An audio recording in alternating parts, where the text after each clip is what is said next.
आयुबोवन शुभ संध्याවක් ආදරණීය ප්‍රේක්ෂකයනි අදත් රාත්‍රී 10:10ට නාට්‍ය සජීවී දේශපාලන සංවාදය ආරම්භ කිරීමටයි ඔබේ නිවසට අප පැමිණි. තීරණාත්මක මහ මැතිවරණයකට තවත් ඉතිරිව තිබෙන්නේ පැය 192ක්. දවස් වලින් ගත්තොත් දවස් 8ක් වගේ කාල සීමාවක් ඉතිරිව තිබෙන්නේ. දේශපාලනඥයන්ගේ විවිධ අදහස් මතින් මැතිවරණ වේදිකාව උණුසුම් වන අතරේ මේ මැතිවරණ සමයේ අවසන් නාඩිය වැඩසටහන සමගයි ඔබ අප මේ එකතුව සිටින්නේ. ලංකාවේ පාසල් දරුවන් විසින් මෙහෙවනු ලබන ප්‍රථම සහ එකම දේශපාලන වැඩසටහන නාඩිය සජීවී දේශපාලන සංවාදය. එහෙමනම් ලංකාවේ ජනප්‍රිය පාසල් ත්‍රිත්වයක පාසල් දරුවන් තිදෙනෙකු සූදානම් වෙන සිටිනවා. රට කරන ඇත්තන්ගෙන් අදත් ප්‍රශ්න කරන්නට අපි සූදානම් වෙනවා. මුලින්ම අද දවසේදී එකතු වන මහජන නියෝජිතයින් ඔබට හඳුන්වා දෙන්නට. මුලින්ම මගේ දකුණු පසින් ආසන්නින්ම රැඳී සිටිනවා යුතුයකම ජාතික සංවිධානයේ සභාපති, ඒ වගේම ශ්‍රී ලංකා පොදු ජන පෙරමුණේ ජාතික ලැයිස්තු මන්ත්‍රී ධුරාපේක්ෂක ගෙවින්දු කුමාරතුංග මහතා. ආයුබෝවන් ඔබතුමාට. අයිතිවානේ. ඒ වගේම අපිත් එක්ක එකතු වෙනවා හිටපු පාර්ලිමේන්තු මන්ත්‍රී සමගි ජන බලවේගයේ මාතර දිස්ත්‍රික් කණ්ඩායම් නායක අපේ හිතවත් බුද්ධික පතිරණ මහතා. ආයුබෝවන් ඔබටත් ඒ වගේම වැඩසටහන නරඹන සියලුම දෙනාට. ඒ වගේම අප ආරාධනා කළා කොළඹ දිස්ත්‍රික් එක්සත් ජාතික පක්ෂ අපේක්ෂක අධිනීතිඥ ක්‍රිෂ්මාල් වර්ණසූරිය මහතාට. ආයුබෝවන් ඔබතුමාට. හොඳයි ආදරණීය ප්‍රේක්ෂකයනි, එහෙමනම් අද මෙනාඩිය සජීවී දේශපාලන සංවාදයට අනාගත පරපුරේ ජීවනාලියේ හඬට එක්වන මහජන නියෝජිතයින් අප හඳුනාගෙන අවසන්. අපි සූදානම් වෙනවා ඔබට දැනුම් දෙන්නට. අද මේ පාසල් දරුවන් අතරින් ප්‍රශස්තම ප්‍රශ්නකරු ඔබට තෝරන්නට පුළුවන්. ඒ වගේම නිවසේ රැඳී සිටින ඔබට පුළුවන් මේ මහජන නියෝජිතයින්ගෙන් ප්‍රශ්න අහන්නට, ඔබට තිබෙන ප්‍රශ්න ගැටලු අහන්නට පුළුවන්. අපි WhatsApp මාර්ගය ඔබට විවෘත කරනවා 076 362 43 29 076 362 43 29 කියන WhatsApp අංකයේ ඔස්සේ ඔබට ඔබේ ප්‍රශ්න මේ දේශපාලනඥයන් වෙනුවෙන් යොමු කිරීමට පුළුවන්කම තිබෙනවා. එහෙමනම් ආදරණීය ප්‍රේක්ෂකයනි, නාඩිය සජීවී දේශපාලන සංවාදයේ අද වැඩසටහනට එක්වන පාසල් දරුවන් තිදෙනා, ජනප්‍රිය පාසල් ත්‍රිත්වයේ පාසල් දරුවන් තිදෙනා අපි දැන් හඳුනාගන්නවා. කොළඹ ටර්ස්ටන් විද්‍යාලයේ H.H. අවිෂ්ක උදාර. ආයුබෝවන්. ගාල්ල සංගමිත්තා විද්‍යාලයේ අමන්දි කවිශාලියන ආරච්චි. ආයුබෝවන්. අම්පාර දෙහිඅත්ත කණ්ඩිය ජාතික පාසලේ M.M. පසිදු නවෝදය කුමාර. ආයුබෝවන්. හොඳයි, එහෙමනම් ආදරණීය ප්‍රේක්ෂකයනි, අපි හඳුනාගත්තා අද දවසේ මහජන නියෝජිතයින් සහ පාසල් නියෝජිතයින්. දැන් ඔවුන් සූදානම් ප්‍රශ්න යොමු කරන්නට මහජන නියෝජිතයින්. ඊට පෙර ආතු අපි සූදානම් වෙනවා ඔබ ප්‍රශ්න යොමු කළ යුතු, පළමු වටයේදී ඔබ ප්‍රශ්න යොමු කළ යුතු මහජන නියෝජිතයා තෝරා ගැනීම සඳහා. විශේෂ මාධ්‍ය සාභය තිබෙනවා.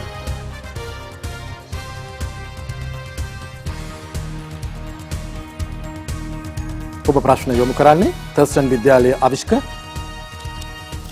යුතුයකම සංවාද කවයේ ජාතික සභාපති ගෙවිදු කුමාරතුංග මහතා. හොඳයි. ඔබ හිටපු පාර්ලිමේන්තු මන්ත්‍රී බුද්ධික පතිරණ මැතිතුමා. හොඳයි.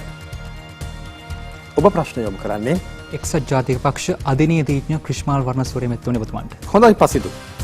අපි එහෙමනම් පළමු වටේ ආරම්භ කළමු. පළමු වටේදී ඔබ ප්‍රශ්න විනාඩි 1මාරකට අඩු කාල සීමාවක් තුළදී ඔබේ ප්‍රශ්නය යොමු කරන්නට ඕනේ. ඒ වගේම විනාඩි 3ක කාල සීමාවක් ලැබෙනවා අපේ මහජන නියෝජිතයින්ට මේ ප්‍රශ්නවලට උත්තර දෙන්න. හොඳයි, අපි වටේ ආරම්භ කරමු. පසිදු ඔබට අවස්ථාව. ගරු ක්‍රිෂ්මාල් වර්ණසූරිය මැතිතුමනි. ශ්‍රී ලංකාව ගත්තොත් 65610ක් භූමි ප්‍රමාණය. ඒ භූමි ප්‍රමාණය වගේ 8 ගුණයක් සාගරය. ඒ සාගරයටම අනුවණ වෙච්ච දීවර සම්පත. රටේ කෙළවර ගත්තොත් මුතු, රටේ මැද ගත්තොත් මැණික්. ඒ වගේම ලෝකේ හොඳම පොස්පරස් ටික එප්පාවල, හොඳම කාබන් ප්‍රතිශතය තියෙන මිනිරන් ටික බෝගල. ඒ වගේම ඕනෑ තරම් ලාභදායී ශ්‍රමය. මේ විදිහේ සම්පත් වලින් අනුවණ අපේ රටේ අවුරුදු 72ක දේශපාලනය ඇතුලේ මොනවද සිද්ධ වෙච්ච නව නිෂ්පාදන? ඒ වගේම අපිට ප්‍රශ්නයක් එනවා. මෙච්චර භූමිය තියෙන රටේ අපි COVID-19 වසංගතයකට මුහුණ දෙනවා. කහටික එනකන් ඉන්දියාව දිහා බලන් ඉන්න වෙලා තියෙනවා. මිරිස් ටික එනකන් ඉන්දියාව දිහා බලන් ඉන්න වෙලා තියෙනවා. පරිප්පු ටික එනකන් ඉන්දියාව දිහා බලන් ඉන්න වෙලා තියෙනවා. අවුරුදු 72ක් මේ රට පාලනය කරපු ඔබතුමන්ලා මොකද්ද මේ රටට කළේ? එයයි මගේ ගැටලුව. ස්තුතියි පසින්දු පුතානේ. ඔව්. පසින්දු පුතාගේ ප්‍රශ්නය ඇත්තටම මට මේ ආරම්භක වටයක් තිබ්බනම් මම පටන් ගන්න හිටියේ තොරණීම තමයි. පුතේ මං වගේ වෘත්තීයවේදීන් අවුරුදු 20ක් උසාවියේ වැඩ කරලා ඒක දාලා දේශපාලනේ එන්න හේතුවත් ඕකම තමයි. නැත්තම් අවබා කියපු විදියට අවුරුදු 70 ගාණක් ප්‍රතිපත්ති සම්පාදනය කළා මූල්‍ය පරිපාලනය කළා රටේ නීති හරියට හදලා තිබුණා නම් අපි වගේ අයට අපේ අධිකරණයේ වැඩි කටයුතු කරන් ඉන්න තිබ්බා. පාර්ලිමේන්තු ගිහිල්ලා මේ ඇත්තටම මේ මඩ මේ දේශපාලනට බහින්න ඕනේ නැහැ. ඔබ කියන ඔය දේ ඉටු වෙලා නැති හින්දා තමයි මං තීරණය කරේ මගේ මේ ජීවිතේ මේ කාලෙදි. දැන් මට අවුරුදු 49ක් මටත් ඕගොල්ලන්ගේ වයසේ දරුවන් ඉන්නවා. අඩු ගානේ ඕගොල්ලන්ට ඔබලාට යම්කිසි අනාගතයක් හදන්න ඕනේ. ඔබ කියන ඔය සියලු ප්‍රශ්න දැක්කා. ඒ ප්‍රශ්න වලට පිළිතුරු සොයන්න ඔබ සුළු නිවැරදි කිරීමක් කරන්න ඕනේ. මං මීට පෙර පාර්ලිමේන්තුවක ඉඳලා නැහැ. එතකොට ඔබ අහපු ප්‍රශ්නේ ඔබලා මොකක්ද කරේ කියලා මෙච්චර කල් මම ඒක ගන්නේ පක්ෂය වෙනුවෙන්. නමුත් මම පුද්ගලිකව නෙමෙයි. නමුත් මම පක්ෂය වෙනුවෙන් උත්තර දෙන්නත් සූදානම්. මොකද මම පක්ෂ අපේක්ෂකෙක්නේ. නමුත් මම ඔබත් එක්ක මම 100ට 200ක් එකඟ වෙනවා. මම අද දේශපාලනයට ඇවිල්ලා ඉන්නේ මේ සක්‍රීය දේශපාලනයට ඇවිල්ලා ඉන්නේ මම බැලුවා පහුගිය අවුරුදු 20 විශේෂයෙන්ම අපි 2007-2008 කාලේ ලංකාවට එන්නේ යුද්ධයෙන් පස්සේ එංගලන්තේ මගේ පශ්චාත් උපාධි ඉවර වෙලා අපි බැලුවා අධිකරණය තුලින් මේ වෙනස්කම් කරා. උදාහරණයක් වශයෙන් මෙඩිසිනල් පොලිසි ඖෂධ ප්‍රතිපත්ති මම අවුරුදු 7ක් නඩු කිව්වා ඒක ලංකාවේ හදාගත්තා. ඔබ කිව්වා වගේ පාර්ලිමේන්තුවේ නැති සමහර දේවල් අපි අධිකරණ ආයතන තුලින් ගන්නට බැලුවා. ඒ වගේම ලංකාවට තිබුණේ නැහැ මේ වනාන්තර වලින් අලි පිළිබඳ ඒගොල්ලන් ඩොනේට් කරනකොට විනාඩියක කාලයක් තියෙන ඔබතුමාට ඒගොල්ලා මේ ලංකාවේ වන සම්පත පිළිබඳ රෙගුලාස් තිබුණේ අපි පොදු භාරයක් යටතේ නඩුවක් පවරලා අපි ඒව කරන්න හැදුවා. නමුත් මම දැනගත්ත අධිකරණ ක්‍රියාදාමය තුළ මට මේ රටේ වෙනස්කම් කිරීමට තියෙන අවස්ථාව සීමිතයි. කවුරු හරි මං ගාවට නඩුවක් ගේන්න ඕනේ ඒක. නමුත් පාර්ලිමේන්තුව තුළ අපි මම හිතන්නේ මූලික හේතුව ඔබගේ ප්‍රශ්නේ මූලික හේතුව අපි හරි අය පාර්ලිමේන්තුවට යවලා නැහැ. හරි අය යවුවනම් මේ කරුණු තුන මේගොල්ලෝ කරන්න ඕනේ. ප්‍රතිපත්ති සම්පාදනය කිරීම, මූල්‍ය පරිපාලනය කිරීම, නීති හැදීම. ඔය තුන කරන්නට හරි අය අද වෙනකන් ජනතාව යවලා තිබුණා නම් අද ජනතාවට කියන්න වෙන්නේ 225ම දියවන්නාව බන්න කියලා. උතන හොඳ අය දෙන්නේ 3 දෙනෙක් ඉන්නවා.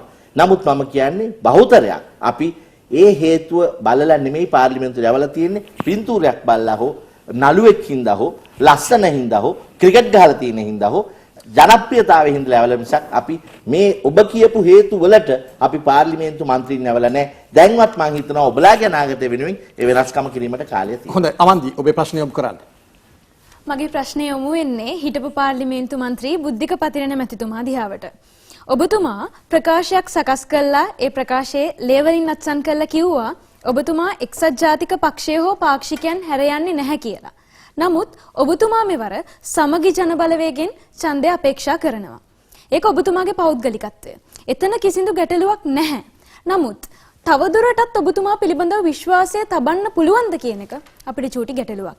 එතනිනුත් එහාට ගිහිල්ලා කතා කරද්දී ඔබතුමා මාධ්‍ය සාකච්ඡාවකට සහභාගී වෙලා මේ ප්‍රශ්නය මෙහෙම්ම අහනකොට ඔබතුමා කිව්වා මම තවමත් එක්සත් ජාතික පාක්ෂිකයෙක්.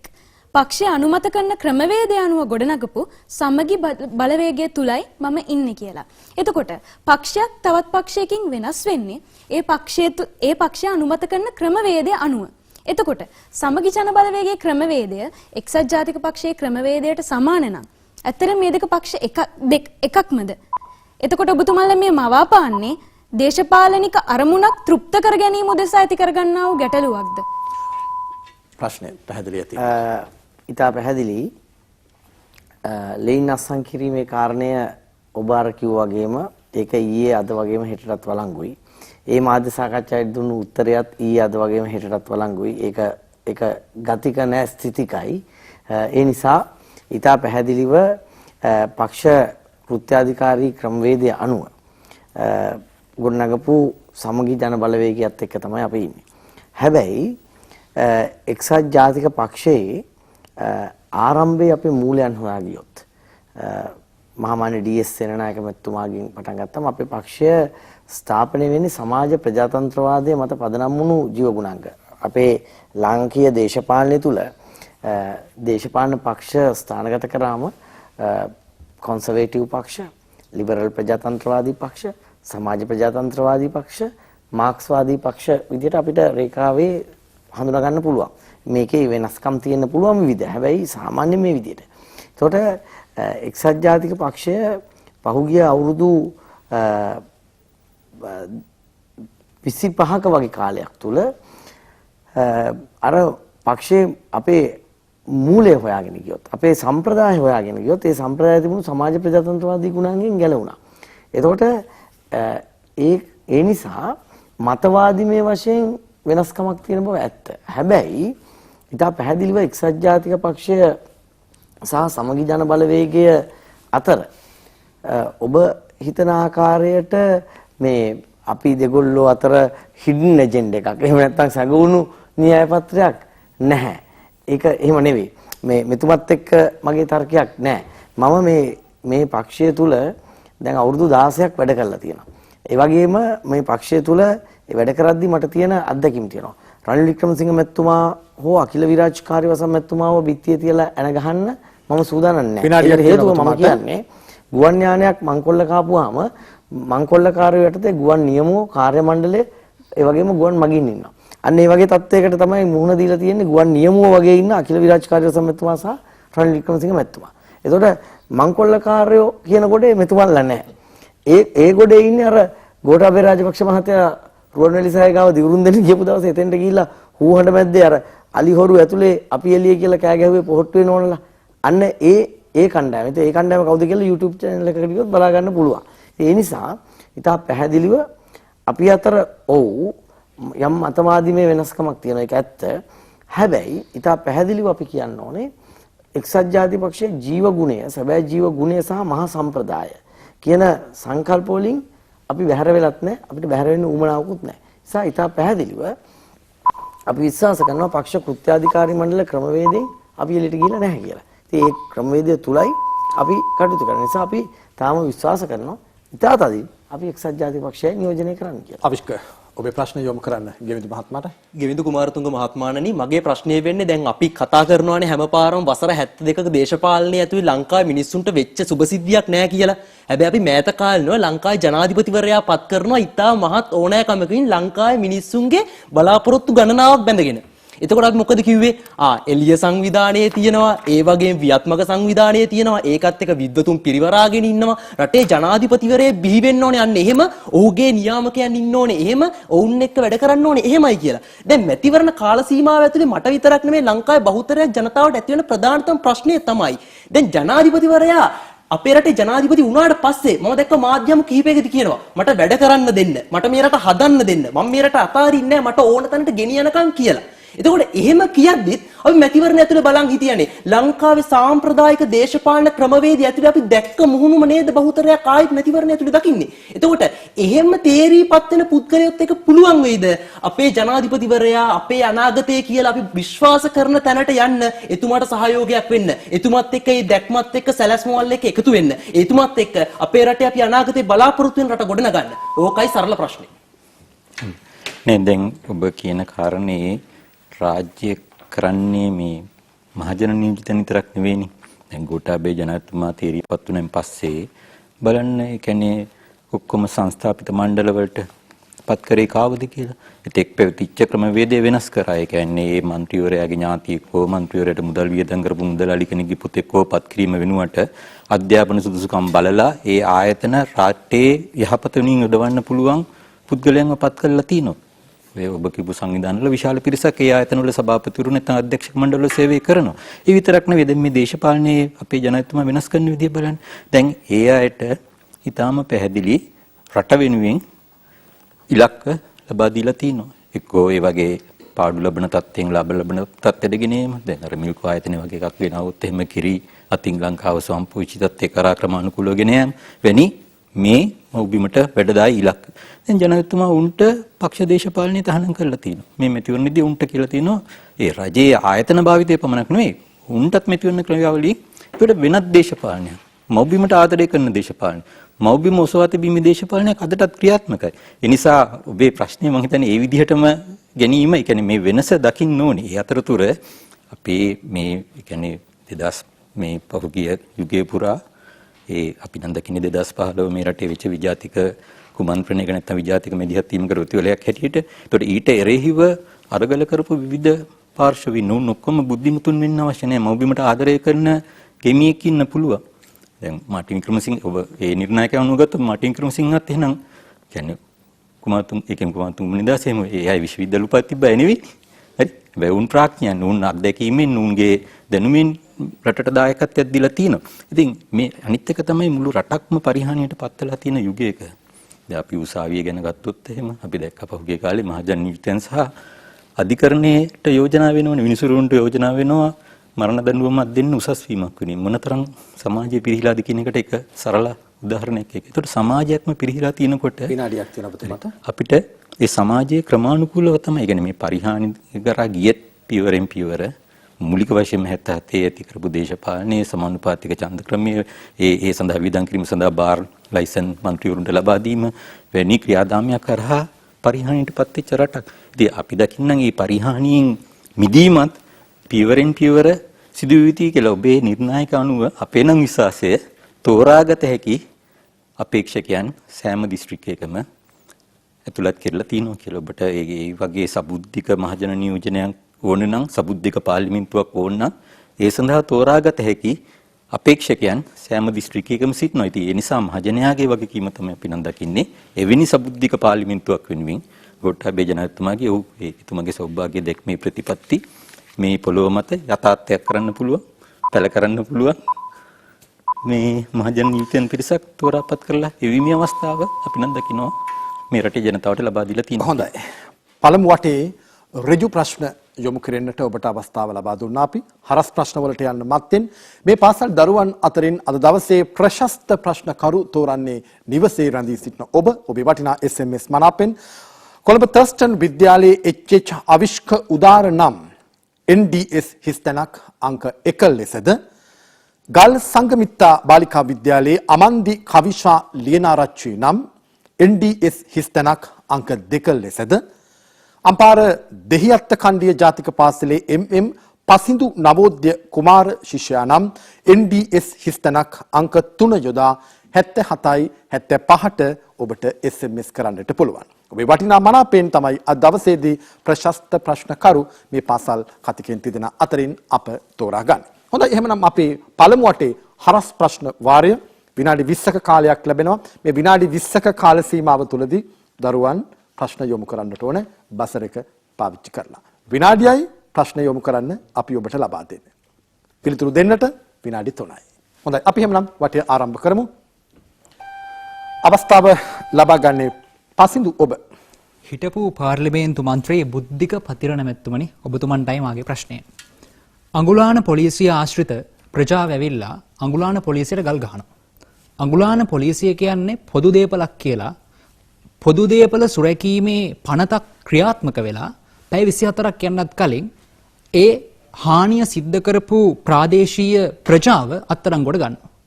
මීට කලින් ඔබතුමන්ලගේ ආණ්ඩුව තියෙන කාලේ මේ රටේ ලක්ෂ 80කට වඩා වැඩි පොදු දේපල හානියක් සිද්ධ වෙනවා උත්තරීතර පාර්ලිමේන්තුව තුල.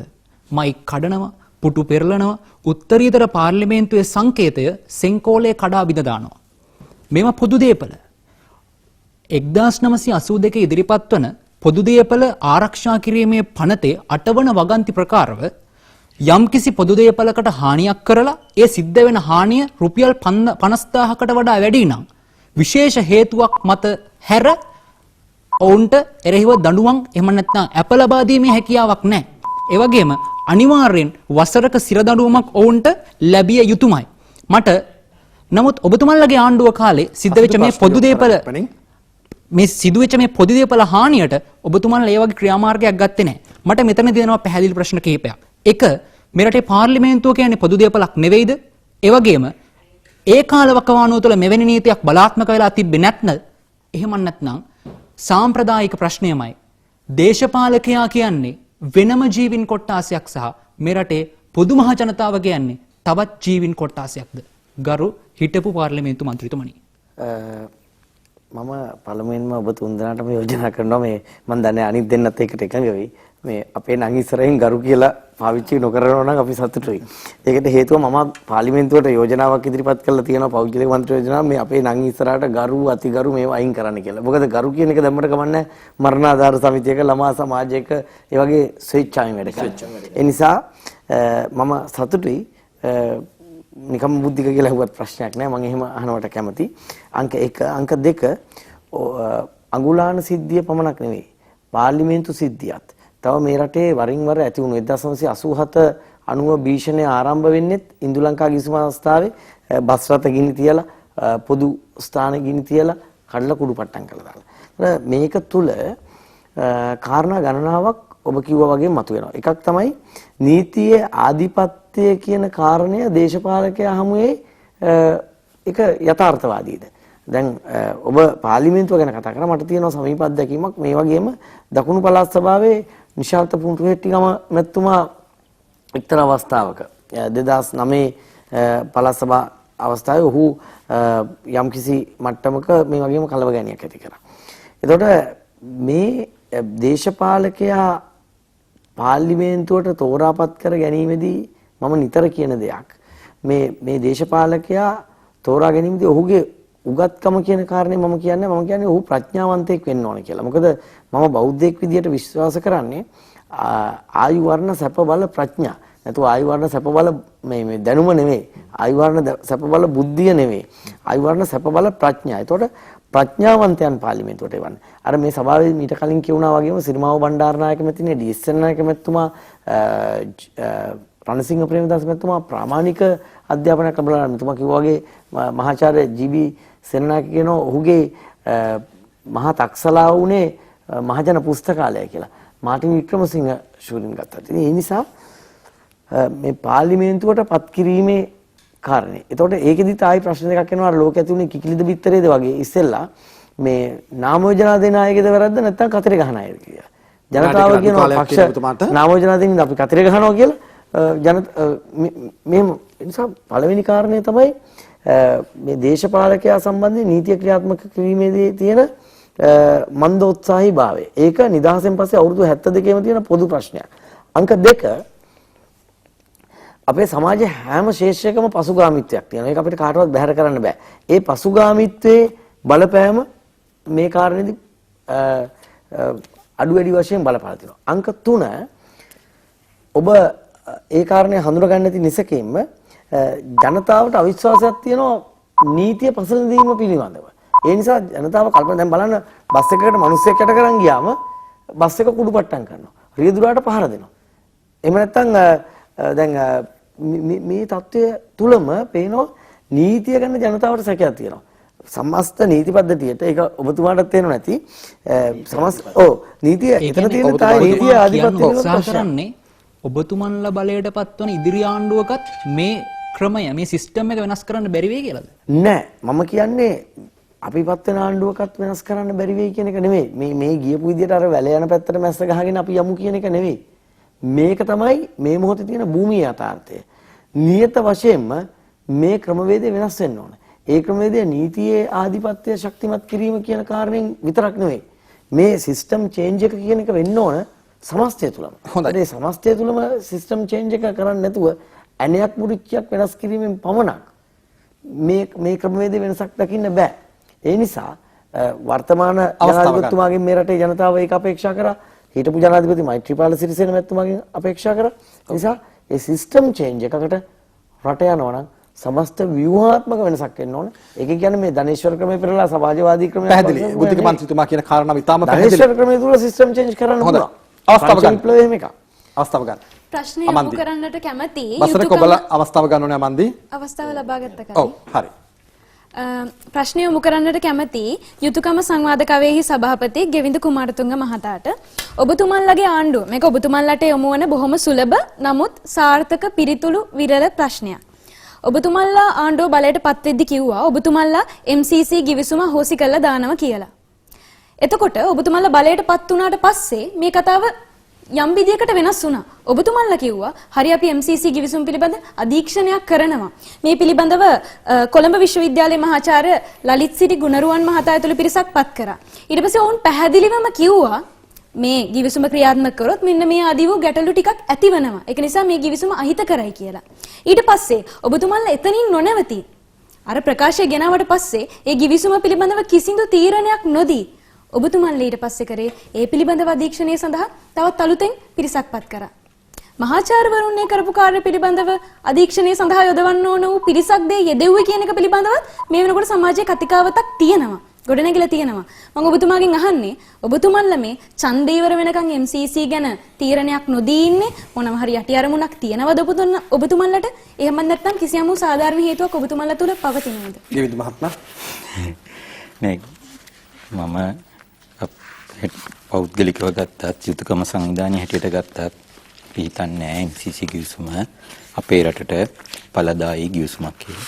අපි දකින්නේ අපේ රටට අනතුරු ගෙනෙන ගිවිසුමක් කියලා. හැබැයි මේ ගිවිසුම සම්බන්ධයෙන් අධ්‍යයනය කිරීමේ අපි හිතන විදිහට වරදක් නැහැ. දැන් උදාහරණයක් විදිහට ලලිත සිරි දැන් ජාත්‍යන්තර ගිවිසුම් වලට එළඹුණාම අපිට කියන්නේ අපේ රට විශාල වශයෙන් ජාත්‍යන්තර විවිධ උගුල් වලට අහු කරලා තියෙන මොහොතක්නේ. සරලව ගත්තොත් ජිනීවා නගරෙදි මිතුමන්ලගේ අර විදේශ ඇමතුමාක් ගිහිල්ලා කරපු පාවා දීම තුල ඒ එකඟතා තුල දැන් ඒ අපේ රටේ හමුදාවට එරෙහිව අපේ රටේ අධිකරණ ක්‍රියාදාමයට එරෙහිව ස්වාධීන ක්‍රියාදාමයට එරෙහිව ඊළඟට එහි දේශපාලන වශයෙන් පවා යෝජනා තියෙනවා. කියන්නේ බලයේ බෙදීම සම්බන්ධයෙන් පළාත් සභාවලට එවැනි ඒතකොට අපි ස්වාධීන රටක්ද වෙනත් ආයතන මේ වගේ බලපෑම් කරනවා නම් අපිට. ඉතින් එවැනි ඒ පැත්තෙන් ගත්තොත් අපි විශාල අභියෝග සමුදායයකට රටක් හැටියට මුණ දෙමින් තියෙන්නේ. ඉතින් එතකොට අපිට ලෝකේ රටවල් එක ගනුදෙනු කරනකොට අපිට පෙර පැවති රජයන් යම් යම් ගිවිසුම් වලට එළඹිලා තිනවා නම් ඒ ගිවිසුම් වලින් ඉවත් වෙන්නේ කොහොමද කියන එක ඊටාම කියන්නේ දූරදර්ශී නුවණින් කළ යුතු කාර්යයක්. දැන් අපි සරලව ගත්තොත් අපි ඊටාම කැමති හම්බන්තොට වරාය නැවත ශ්‍රී ලංකා රජයේ අයිතියට පවර ගන්න. හැබැයි මෙතුමන්ලා විකුණලා අර චෙක් පතක් අරගෙන ඒකට නටලා එහෙම සතුටු වෙලා තියෙන මොහොතක අපිට චීනෙට චීනේ අපේ මිතුරෙක් ජාත්‍යන්තර අපිට චීනෙට කියන්න බෑ ඔය වරාය දීලා යන්න කියලා. ඒක ප්‍රායෝගික නෑ විදිහට. ඒ හැබැයි අපිට වරාය ඕනේ. ඉතින් මේ MCC ගිවිසුම සම්බන්ධයෙන් ගත්තම දැන් මේ ගුණරුවන් මහාචාර්යතුමාගේ ඒ ක්‍රියාවලිය තුල ඉතින් එතෙක් ඉලිදරව් නූ එකඟතාවල් ඉලිදරව් වෙලා තිනවා. දැන් මෙතුමන් අපි දැනන් හිටියේ මේක අත්සන් කිරීමට යෝජිතයි කියන කාරණේනේ. හැබැයි 2017 ඒ MCC පූර්ව සූදානම සඳහා ගිවිසුම් ගත වෙලා ඩොලර් මිලියන 7.4ක් සඳහා ගිවිසුම අත්සන් කෙරලා තිනවා. 2018 වසරේදී විනාඩිය කාලයක් තියෙන ප්‍රමාණය ආපසු නැවතත් ගිවිසුම් ගත වෙලා ඩොලර් මිලියන 2.6ක්. දැන් එතකොට ඒ කියන්නේ ඩොලර් මිලියන 10ක්. හැබැයි ඒ පැවතිච්ච රජයේ ප්‍රධානියා ප්‍රකාශයට පත් කළා මේ මුදල් අපි ලබා ගත්තේ නැහැ කියලා. ඇමරිකානු තානාපති කාර්යාලයත් නිවේදනය කරා ඒ මුදල් ලබා දුන්නේ නැහැ කියලා. හැබැයි මේ එකඟතාවල් ඉතාම පැහැදිලිව අත්සන් කරන ලද නිලධාරීන්ගේ නම් සහිතව මේ එකඟතාවල් පිළිබඳ පිටපත් අදටත් පුළුවන් ජනාධිපති කාර්යාලයේ ජනාධිපතිතුමාගේ වෙබ් අඩවියට ගියොත් මේ සම්පූර්ණ වාර්තාව තිබෙනවා. එහි මේ උපලේඛනවල මේ ගිවිසුම් පිළිබඳ සංඛ්‍යා ලේඛනික පිටපත් තියෙනවා. අපිට ඇත්තටම විශාල ප්‍රශ්නයක් තියෙනවා. එතකොට මේ එකඟතාව වලින් කරේ කුමක්ද කියන එක. ඒක ඇත්තට වශයෙන් මම මීට පෙරත් රූපවාහිනිය මේකක ප්‍රශ්න කරන්න ලැබුවා. මම අවසන් කරන්න. හැබැයි එතකොට මේ ඩොලර් මිලියන 10 අර පසුගිය රජයේ මහින්ද රාජපක්ෂ මහතාගේ රජයේ පරාජය කිරීම සඳහා අපි දන්නවනේ ජාත්‍යන්තර මෙදිහත් වීමක් වුණා කියලා. ඇමරිකාවේ රාජ්‍ය ලේකම්වරයාම ප්‍රකාශයටපත් කළා ලංකාවේ ප්‍රජාතන්ත්‍රවාදය ඇති කිරීම සඳහා අපි වෙනි මුදල් ප්‍රමාණයක් යෙදුවා කියලා. ඒතකොට ඒ රජයේ පරාජය කළා මෙතුමන්ලව බලයට පත් කිරීම සඳහා යොදවපු මුදල නැවත ඇමරිකාවට ලබා දීමද මේ කලේ? දෙපැත්තම කියනවා ලංකාවට දුන්නෙත් නැහැ කියලා. ඒතකොට මේ අපේ රටේම මේ වගේ එවැනි බරපතල තත්ත්වයක් තියෙන. ඒ නිසා MCC සම්බන්ධයෙන් අපේ ස්ථාවරය නම් ඒ අපේ රටට හානි කරයි. ඒ පරාජය කළ යුතුයි. ඔබතුමාගේ ස්ථාවරය පැහැදිලි අවිෂ්ක ප්‍රශ්න යොමු කරන්න. බුද්ධික වතිරණ මහතාණනි ඔබටයි මේ ප්‍රශ්නේ යොමු වෙන්නේ. රටක් සංවර්ධනය ගැන අපි හැමදාම කතා කරානේ වසර 72ක් තිස්සේ. හැබැයි රටක් සංවර්ධනය කරනවා කියන්නේ මොකද්ද? රට ඇතුලේ තියෙන මූර්ත දළදේශීය නිෂ්පාදිතය වැඩි වෙන්න ඕනේ අංක 1ට.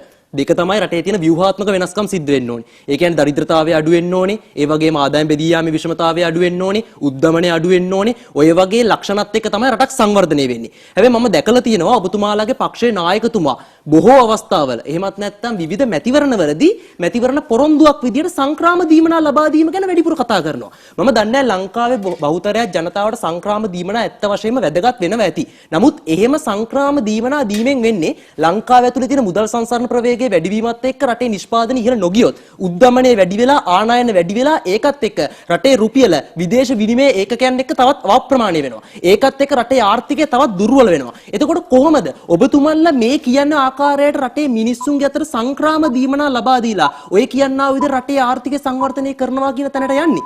පැහැදිලි. ඔබේ ප්‍රශ්නයට මම පිළිතුරු දෙන ගමන් කියන්න ඕනේ සිග්මන්ඩ් ෆ්‍රොයිඩ් වරක් කිව්වා මිනිස්සෙක් හැම දෙයක්ම කරන්නේ අරමුණු දෙකක් වෙනුවෙන්. එකක් තමයි පංචේන්ද්‍රයන් පිනවන්න. එහෙම නැත්නම් ඉන්න තත්වෙන් පොඩ්ඩක් හරි උඩට එසවෙන්න නැත්නම් උසස් වෙන්න. ඒ වගේ රාජ්‍ය මෙහෙවීමේ ආණ්ඩුකරණයේදී ආණ්ඩුවක් මුහුණ දෙන ප්‍රධාන අභියෝග දෙකක් තියෙනවා.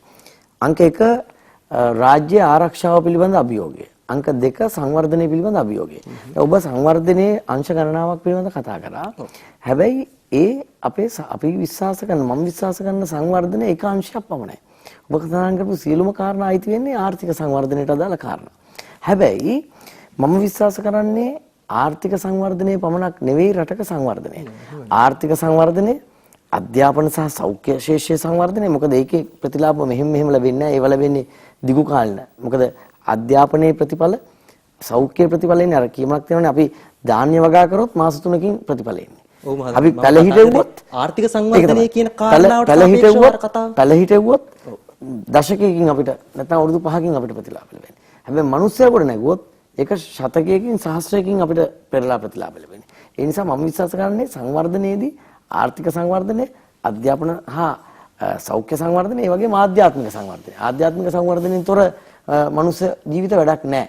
ඒවා නිකන් හුදෙක් ඒතකොට ආර්ථික සංවර්ධනයේදී සජිත් ප්‍රේමදාස මහත්මයාගේ රුපියල් 20000 දීමනාවට අදාළ කාරණය හෝ එවැනි ප්‍රතිලාභ පිළිබඳව නම් මේ ප්‍රශ්න කිරීම මම කියන්න ඕන ඔබට ඒක හුදෙක් සල්ලි බෙදීම පිළිබඳ කාරණයක් නෙවෙයි. ඒක අපිට මේ වගේ විනාඩි 3කින් විස්තර කරන්න බෑ. මම ඔබට කියනවා අධ්‍යයනය කරලා බලන්න ජනසවිය වැඩපිළිවෙල රණසිංහ ප්‍රේමදාස මහත්මයාගේ. එදත් කිව්වා 2500ක් දෙන්න හදනකොට 1990 මීට අවුරුදු 30කට විනාඩියක් කාලයක් තියෙන ඔබතුමාට 1990 පාන් ගෙඩියක් රුපියල් 5ට තිබුණේ. චන්ද්‍රිකා නෝනා තමයි 94 දී ඇවිල්ලා ඒක 3.50 කරේ.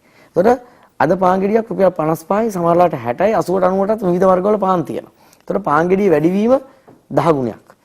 ඩීසල් ලීටරේ 1990 තිබුණට වඩා වැඩිවීම 10 ගුණයක්. එහෙම බලනකොට නිෂ්පාදනය වැඩි වෙලා නැහැ නේද කියන්නේ මුදල් සංසරණයට 500ක් 1990 දුන්නු 2500ක් අද 20000ක් දෙනවායි කියන එක 30 අවුරුද්දකට පස්සේ ප්‍රායෝගිකව අපහසු ගැටලුවක් නෙවෙයි අංක 1. දෙවෙනි කාරණය 20000ක් මෙහෙම සල්ලි බෙදීමක් නෙවෙයි මේ කතා කරන්නේ. මම ඔබට කියනවා ජනසවිය වැඩපිළිවෙල අධ්‍යයනය කරන්න. එහි තියෙනවා අනිවාර්ය ඉතුරුම් කොටසක්, ඒ වගේම දෛනික පෝෂණය සඳහා ලබා දෙන කොටසක්. මේ අපි කතා කරන්නේ අන්න එවැනි වැඩපිළිවෙලක් පිළිබඳව. දැන් ලෝකේ සමාජ ප්‍රජාතන්ත්‍රවාදයේ විශ්වාස කරන රටවල් සේෆ්ටි නෙට් එකක්. ඒ කියන්නේ සේෆ්ටි නෙට් එකක් කියන්නේ ඔබට මට පීනන්න බෑ කියලා හිතමුකෝ. අපිව වතුරට දාලා ඕනනම් ගිලවන්න පුළුවන්.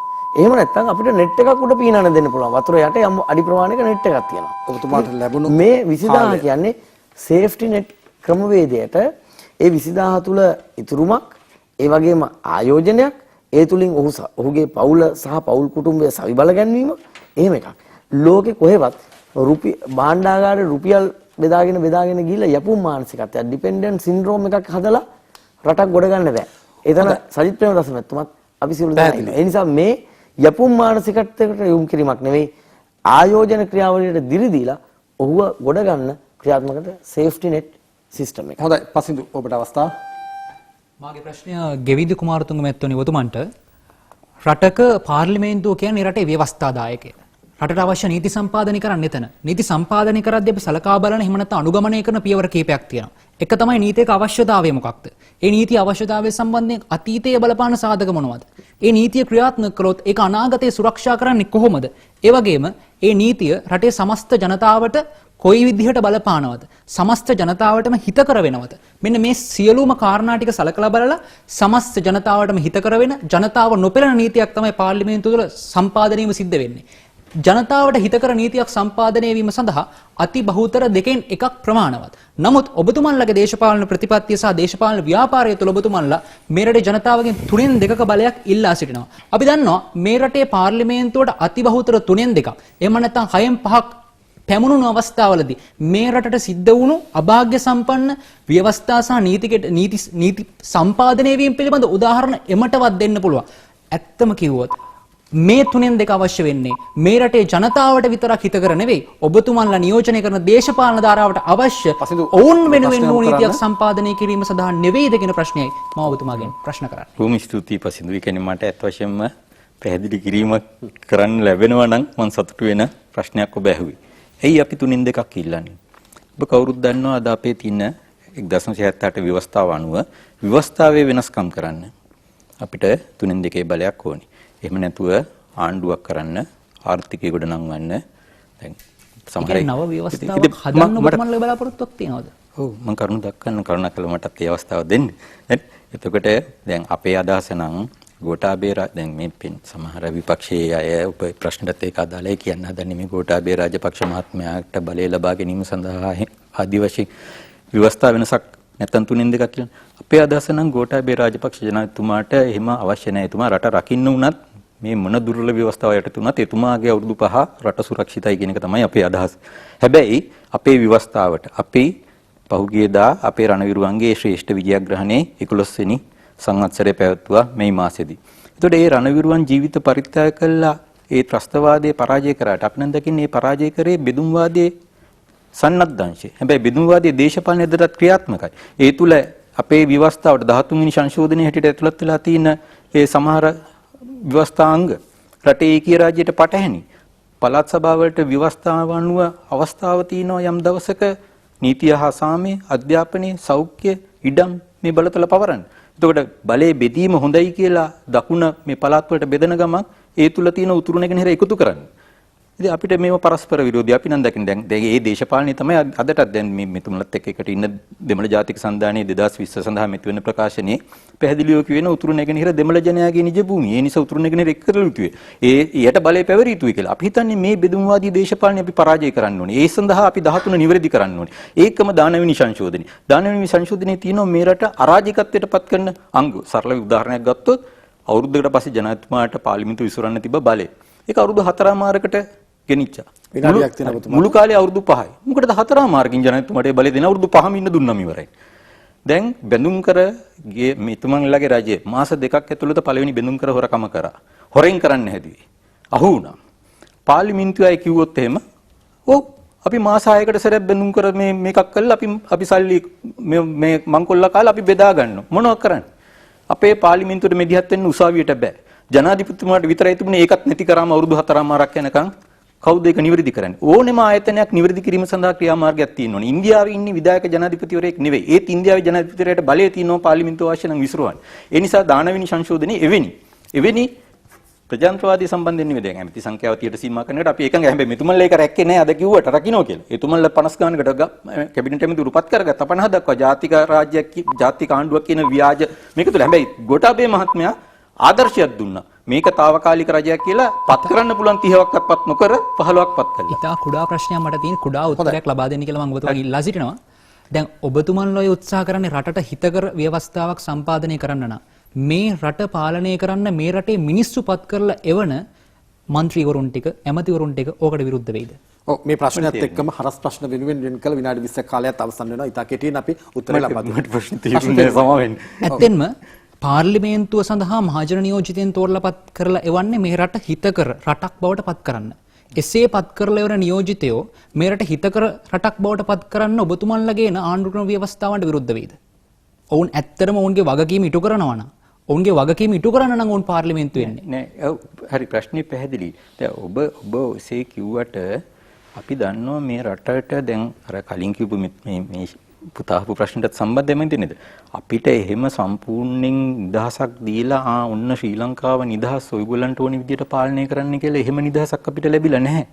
හරි මේ ජාත්‍යන්තර මැදිහීම් එදා තුල සිද්ධ වෙනවා. බණ්ඩාරනායක මහත්තයව ඝාතනය කළා. හරි එතන ඉඳන් ගත්තම විවිධ ඉන්දු ලංකාවේ ගිවිසුම එහෙම මේ රටේ මිනිසුන්ගේ ඕනකමට අත්සන් කරපු ගිවිසුමක් නෙවෙයි. ඒකේ മന്ത്രിවරුන්ව ගිහිල්ලා මේ ඉල්ලාසිමි ලිපි ජයජයවර්ධන ජනතුමා සාක්කුවේ දාගෙන മന്ത്രിවරුන්ව හෝටලයක නවත්තලා පාර්ලිමේන්තුවට ගෙනියලා සම්මත කරේ. නැතු මේ රටේ මිනිස්සු තුලින් නෙවෙයි ඒක සම්මත කරේ. ඉතින් ඒ නිසා ඒ විජාතික බලවේග ක්‍රියාත්මක වෙන විදිහ අපි දැක්කද මේ ජනතාව 69 ලක්ෂයක් ගෝඨාභය ජනතුමාට බලය දීලා තියෙද්දි මේ කුණු වෙච්ච පාර්ලිමේන්තුව විසිරුණක වළක්වන්න කොච්චර උත්සාහ කරාද? ඒ ජනතාවට හිත කරවෙන්නේ. අපි එහෙම හිණේක නැහැ. ඒ නිසා අපි හිතනවා ඔව් දැන් ඔබ අහපු අනිත් ප්‍රශ්නෙත් ඒ කියන්නේ මේ දූෂිත මහජන නියෝජිතයන් දූෂණයෙන් තොර කර ගැනීම ගැන කතා කරනවා. මේ පවතින සමානුපාතික ඡන්ද ක්‍රමය තුල මුළු දිස්ත්‍රික්කයක් පුරා මුදල් වියදම් කරන්න වෙන මැතිවරණ ක්‍රමයක් තුල මහජන නීති දූෂණයෙන් තොර වීම අපි පාලනය කරන්න පුළුවන්ද? ඒක නිවැරදි වෙන්න ඕනේවා. ඉතින් ඒ නිවැරදි කිරීම සඳහා අපි මේ රටේ ජනතාවට කියනවා ඒ සඳහා අපිට 3න් 2ක් දෙන්න. අපි ඒ නිවැරදි කිරීම වෙනුවෙන් අපි පෙනී සිටිනවා. හොඳයි ගෙවිත මහත්මයා. හොඳයි ඒ අනුව අපි පළමු වටය අවසන් කරනවා. පළමු වටය අවසන් කිරීමට මත්ෙන් ඔබෙන් නිවසේ රැඳී සිටින ඔබට අප ආරාධනා කරනවා මහජන නියෝජිතයන් වෙනුවෙන් ඔබේ ප්‍රශ්න යොමු කරන්න. WhatsApp කරන්න ඔබේ ප්‍රශ්න දැන්න 076 36 24 329. අපේ WhatsApp දුරකථන අංකයට ඒ වගේම අද දේශපාලන වැඩසටහනට නාඩිය සජීවී දේශපාලන සංවාදයට එක්ව සිටින පාසල් ශිෂ්‍යයන් අතරින් ප්‍රශස්ත ප්‍රශ්නකරු තෝරන්නේ ඔබ කොළඹ තර්ස්ටන් විද්‍යාලයේ එච්.එච්. අවිෂ්ක උදාර ශිෂ්‍යයා නම් NDS හිස්තැනක් අංක 1 ගාල්ල සංගමිත්තා විද්‍යාලයේ අමන්දි කවිෂා ලියනාරච්චි නම් NDS හිස්තැනක් අංක 2 අම්පාර දෙහිඅත්ත කණ්ඩිය ජාතික පාසලේ පසිඳු නවෝදය කුමාර නම් NDS හිස්තැනක් අංක 3 යොදා 77යි 75ට SMS කරන්න පුළුවන්. හොඳයි අදනේ ප්‍රේක්ෂකයනි නාඩිය සජීවී දේශපාලන සංවාදයේ පළමු විරාමය අපි ලබා ගන්නවා දැන්.